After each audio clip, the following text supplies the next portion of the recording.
So we'll get to that straight point of the question, yeah? Okay. Is Jesus a Muslim? Yeah.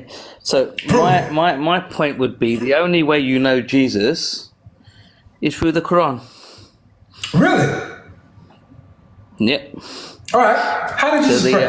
The Bible scripturally is just all over the place. I got you. So tell me. How did Jesus pray? How did Jesus pray? Mm-hmm. I think it. I don't know. I don't think it says it in the Quran. I know the Bible says he went on his knees, but you can't trust the Bible. Yeah, you can't trust the Bible. The Bible's out. You can't trust the Bible. Yeah, you can't trust the Bible. So whatever's in the Quran about Jesus is the only thing you know about him. So basically nothing. No, you know a lot. You know he was born of Mary. You know that he performed his miracles. Wait, hold on. We don't know how he practiced his religion. We don't know how he prayed. What about this? Who were his disciples? Who were his disciples? I don't think the Quran mentions who his disciples are. Dang it, man. So we don't know how he prayed. We don't know who his trusted disciples were, who he handpicked. Matter of fact, let's ask this. How many disciples did he have? I don't think it matters, does it? I think it does. Why does him being a Muslim matter how many disciples he has? Well, this said doesn't really have nothing to do with being a Muslim. You said what we know about Jesus is only from the Quran. Everything we know about Jesus comes from the Quran. You can't get it from the Bible, right? So yeah. I'm just asking just little questions that like I would wonder if all I had was the Quran. These are questions that I wonder. Let me give you an analogy. Okay, let me give you an analogy. Consider the Quran and the Prophet Muhammad is all the body of water in the world. Yeah, and the major prophets are maybe the 7 seas. Yeah, so you've got Adam and you've got Jacob and you've got Musa and Noah and Isa. 7 seas, right? And then you've got like the minor prophets that we don't know much about, but we know from the Quran that every people was given a prophet, and they would be the bodies of water like Lake Victoria in I'm so Canada. sorry. I don't mean to cut you off. But I do have to. My brother, I just asked a simple question. I didn't want all of that. How many disciples did he have? Does the Quran tell us? No, it doesn't. Okay, that's okay. It doesn't tell us. So we don't know how he prayed. We don't know how he practiced his religion. We don't know who his disciples were. We don't know how many there were that he picked. Maybe this. Where was Jesus born? Does it say in the Quran? I don't think it does. I'm not sure. I mean, it was Jerusalem.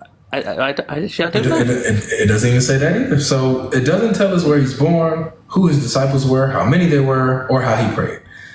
Where he's born? I feel like that's big. Okay. All right, how about this? How about this? All right, so forget where he's born. How about where he was? Where in the world was he when he was spreading this Injil? Where was he? But you're asking me these questions, okay? And none of them have any relevance to whether he was a Muslim or not. They have all the relevance in the world, and I'm going to show you in a second. Okay. I'm going to show you. Maybe if you get to that point, good. Well, I just got to, I'm really, see, let me give you an analogy, yeah? Imagine the Bible is the entire ocean, all the body of water in the world, right?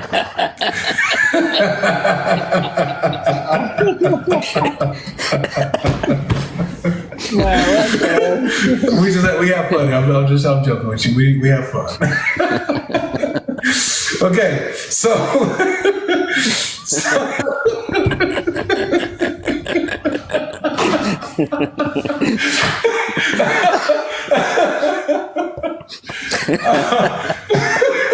it's your laugh that's making me laugh more. That was good, bro.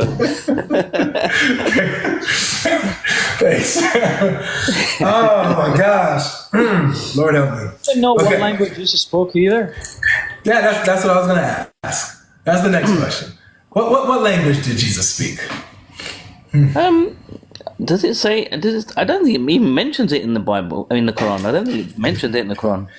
It doesn't. It doesn't mention it in the Quran. Okay. Okay.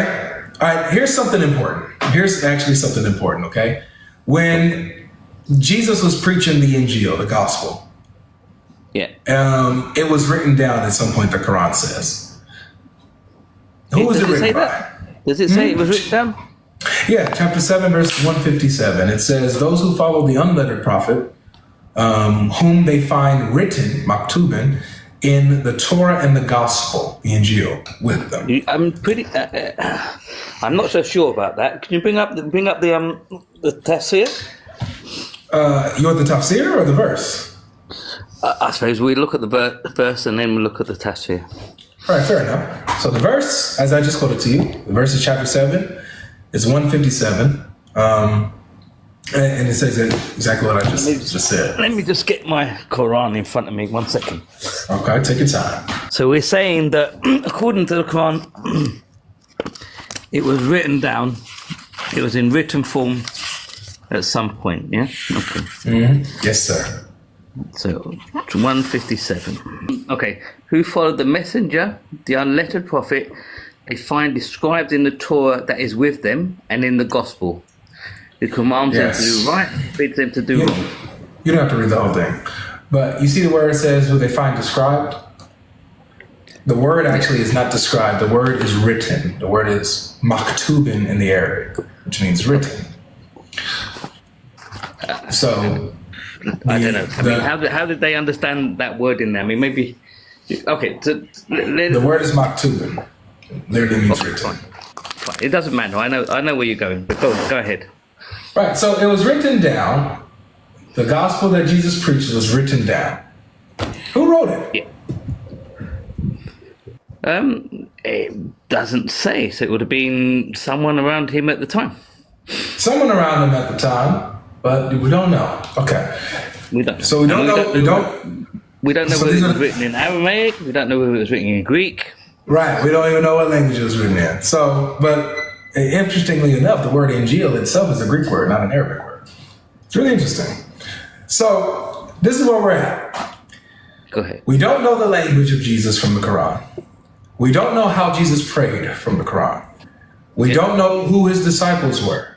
We don't know how many disciples he had.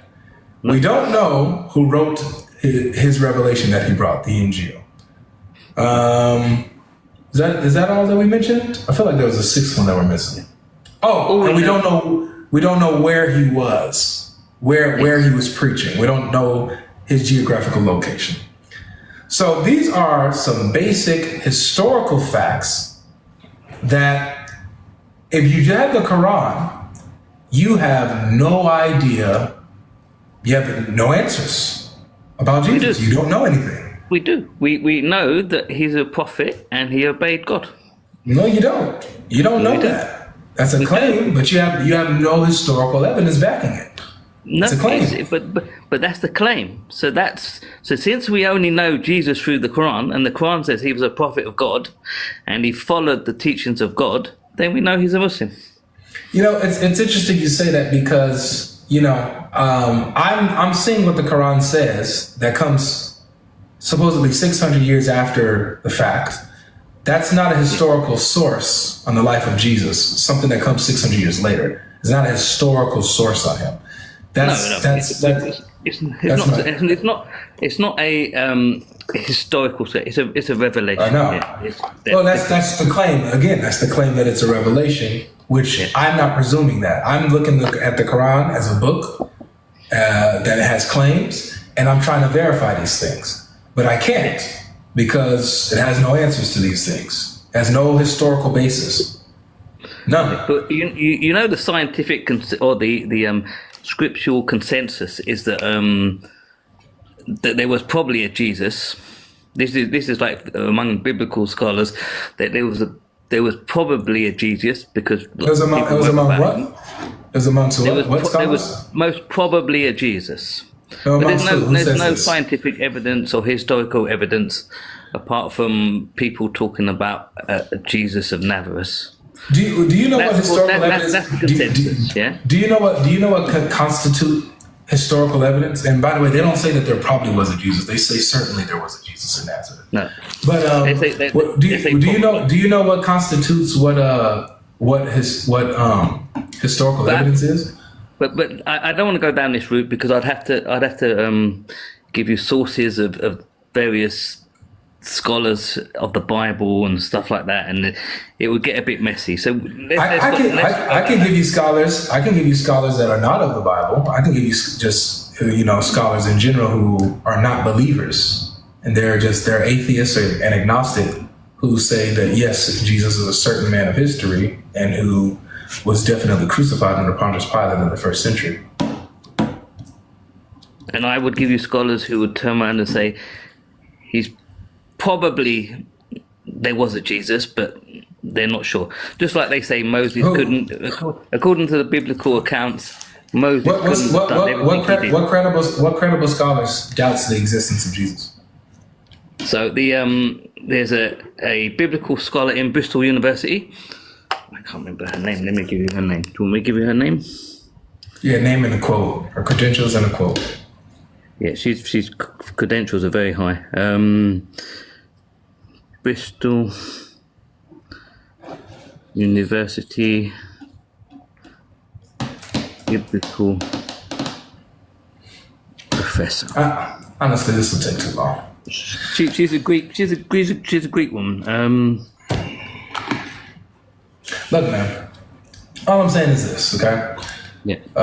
We have all this historical information about Jesus.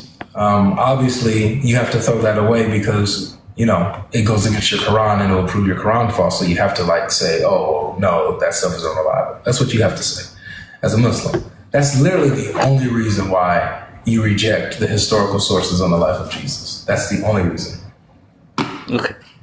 Well, I would turn around and say that the academic consensus, or the majority of the academic consensus, is that there was probably a Jesus, but they don't know anything else about him. Can you give me that? Give me that consensus. Can you give me that quote? Do you know? I'm gonna have to come back and give it. What I do is after the conversation, I'll give it to you. I'll dig it up and I'll give it to you. All right, well, we'll wrap it up here. You can come back next time. I'll be live again Monday. You're welcome anytime. Yeah. You have a good spirit. I like you. So come back and we'll talk, okay? Thank you very much. You have a good night. You too. Cheers, boss.